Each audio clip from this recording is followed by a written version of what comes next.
காளி அம்மா இருக்கலாம், என்னோட ஆஞ்சநேயரா இருக்கலாம், யாரு வேணா இருக்கலாம் இல்லையா? நீங்க சொன்னீங்களே அம்மா மஞ்ச குதிரையில ஏறி உட்காருவாங்க, புல்லரிச்சு. நீங்க சொல்லும் போது எனக்கு புல்லரிச்சது. ஏன்னா நமக்கு ஒரு பிடிச்சுக்கிறதுக்கு ஒரு ஆங்கர், ஒரு அதுக்கு என்ன சொல்லுவாங்க, ஷிப்போட ஆங்கர்.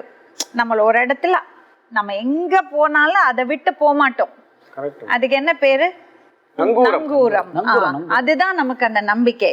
அந்த நம்பிக்கை இல்லைன்னா யோசிச்சு பாருங்க, ஒரு கஷ்டம் வரும்போது அந்த நம்பிக்கை, நம்ம கடவுள் நம்மளை காப்பாத்திடுவாரு, ஆஞ்சநேயர் நம்மளை காப்பாத்திடுவாரு, காளி அம்மா நம்மளை காப்பாத்திடுவாங்கன்னு நம்ம நினைக்கும் போது நமக்குள்ள இருக்கிறது சக்தி தான் நம்மளை காப்பாத்துறது.